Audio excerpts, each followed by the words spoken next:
जी, ये पियर थाना क्षेत्र की घटना थी, जो 18 अगस्त की घटना है। और इसमें यही घटना था कि पीड़िता जो बच्ची थी वो अपने 2 चचेरी बहनों के साथ बकरी चराने गई थी, दिन के दोपहर 2 बजे।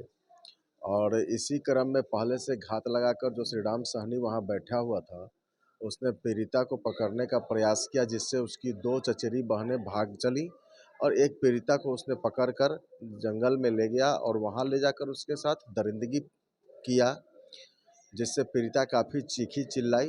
तो कुछ और ग्रामीण वहाँ जमा हो गए। पीड़िता की जो चचेरी बहनों थी, उन्होंने घर पे जाकर के इसकी सूचना दी और फिर घर के लोग आए, तो कुछ और जो श्री राम सहनी के सहयोगी थे वो वहाँ जुट गए और उन्होंने श्री राम सहनी को वहाँ से छुड़ा के भगा दिया।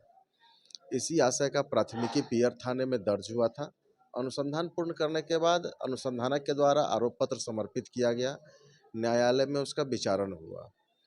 इस विचारण के क्रम में कुल 7 गवाहों की गवाही कराई गई, जिसे विद्वान न्यायालय ने सही पाया और आरोपी के खिलाफ लगाए गए आरोपों को सत्य पाया, जिसे पिछले दिनों दोषी करार दिया गया था और कल उसे सज़ा सुनाई गई है, जिसमें उसे 20 वर्ष सश्रम कारावास, 10,000 रुपया अर्थदंड न देने की सूरत में 1,000 रुपया का 1 महीना का साधारण कारावास का सज़ा दिया गया है।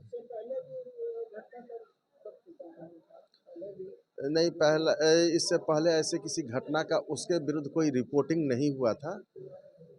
ये पहली घटना थी जो रिपोर्ट हुई थी और इसका विचारण विद्वान न्यायालय में हुआ है। 2 साल के अंदर फैसला आ गया है।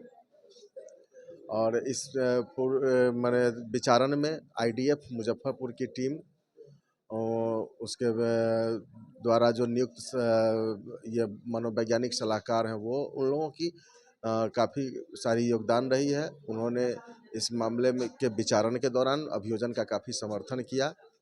अभियोजन की ओर से स्पेशल PP श्री अजय कुमार ने भी मजबूती से अभियोजन का पक्ष रखा, साक्षियों का साक्ष्य खड़ाया और जोरदार बहस करते हुए अधिकतम सज़ा की मांग की।